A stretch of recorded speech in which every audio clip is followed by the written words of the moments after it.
Good morning mga ka-super. Another day, another morning na naman tayo. So this time nakakita ni Gugkog silak sa adlaw, no? So karon pa jud ko kita for almost 3 weeks diri sa France. So karon makita sa mga electric pan nga dako kayo. Bilang ako sa Ilocos na ako makita ni naman diri sa France berting Lagana. And this time padulong na taog Italy. So makita na to ang pinakatuktok diri, no, nga dalan nga diri ta ni agi karon padulong og Mont Blanc. So for your information, no, ang Mont Blanc mo na siya ang boundary sa France, between France and Italy. So tunnel na siya. And then karon stricto kay na sila diha, so diha ta mga karon.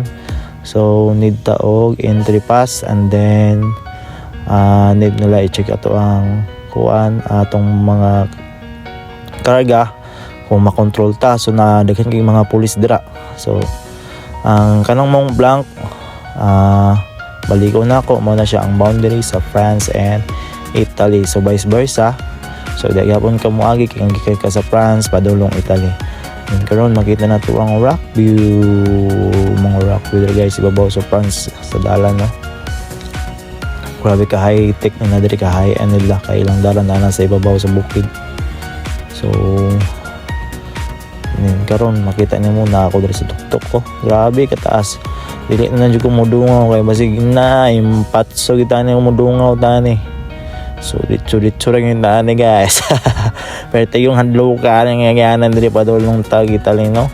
So twice na ko kaagi diri. First na ako tong padulong kog France, then karon pabalik na pug ko og Italy. So kani guys, makita na to ang nice nga view nga mga pine trees sa bukid. Makita nimo nga puti-puti na. Then karon sa unahan kani na ay na siguro na dautan. So nagko sila emergency diri sa France. So nice pod kayo sila guys, kay pinaka-uptick pod kayo, uptick kayo sila. Adila kayo sila contact. Pero kaning mga patrula ni kaning mga emergency na mga sakyanan nani sila. So per kilometer siguro mga 50 kilometer, 20 kilometer na sila mga standby na mga emergency vehicle. So nice kayo lahang country guys. So kani makita nimo ang nagputi-puti nga bukid, no. Grabe ka, nice gyud. Abing nako sa lida lang na ako ni makita og sa libro. So karon personal na gyud ako makita, no. Grabe gyud ka nice guys. Nice kayo ka, super kayo ka nice. Karon padulong batang Mont Blanc, and this time then ang kaning Mont Blanc guys, bago jud ka makaagi diri. So ang dalan diri grabe ka terrible, grabe gud ka lisod, labi nagkargado ka, grabe ang truck magkamang na, grabe ka yung dalan diri. Mura siyang mangina, ma-compare nako sa Mangima sa Bukidnon. So kasi familiar sa Mangima sa Bukidnon, makita gini mo diri, magian gini mo diri nya.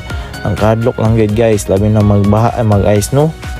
Mo gina ang pinaka lisod nga agianan kung magsigig ice, no, diri. Dili lang kita pasubog agi diri sa Mont Blanc. So this time kaya pa man. So go. And then karon agi tag tunnel.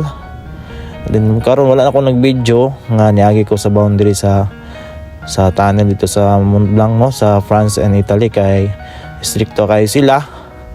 Then makita ta ng video ta impas kita, impatso kita ani, makontrol kita ani, ma-hold pa ta. So diretso na lang ko diri sa padulong sa Italy na ako sa Italy na karon. Then kani padulong ta sa patag nga dalan. So hinahinay lang ta kay basing mo diretso impatso. Then karon kani na ako sa Italy guys. So kani makita nimo diri mga overview, and then kani nga location nga gigana ko, daghan kay mga hotel diri, daghang mga tourist diri, makita nimo nga moto sila sa taas. Then karon makita nimo na naay kani madulong nagtaas mo sakay ka diha, then mag sliding ka dito sa snow padulong pababa. So very nice kayo ang mga view diri guys. Daghan kayo mga hotel diri kana sa ubos kana kani. So karon na ako sa Italy. So nag-stop sa Italy sa may parking area kay para mag-relax. Then after mga 1 hour biyahe na buta. So ciao, bye bye.